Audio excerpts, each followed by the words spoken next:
This is how we start up a new dust stop system after it's been put in, or maybe you've done maintenance, replaced a pump, or you've run out of oil or some other reason you lost prime. First, we're going to pull out the regulator knob, turn it all the way counterclockwise till it stops, then turn it about 5 full turns till you start to feel resistance. This will allow oil and air to pass through the system and not blow any seals out of the regulator. Then you're going to want to look at your circuit breaker up here, make sure it's turned off, turn one of your switches to manual. I always, when I'm doing bypass valve adjustments during startup, I keep my finger on this circuit breaker to be able to shut the unit off really quick so we don't ever overpressure anything. Okay?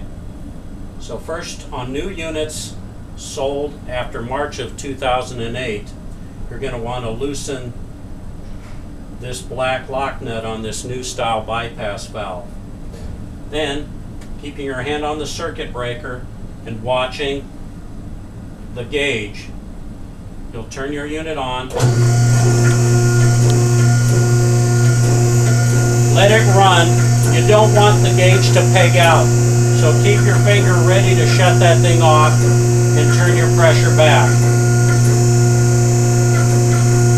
You're going to want to turn your pressure up to approximately 100 psi, and then checking your outlets for pressure, you're going to want to be at approximately 20 to 40 psi.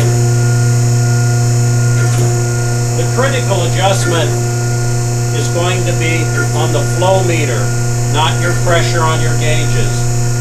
You're going to want to determine the required oil flow for your conveyor or spout.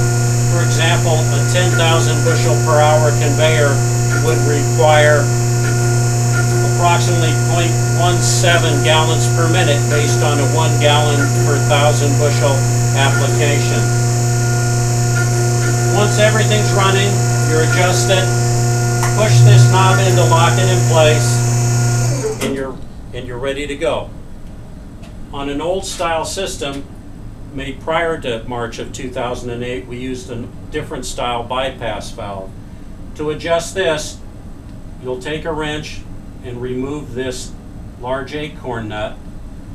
Make sure you keep this red washer for assembling later, and using a 5/16 Allen wrench, you'll very slowly turn this screw clockwise or counterclockwise, depending on if you need to increase or decrease pressure.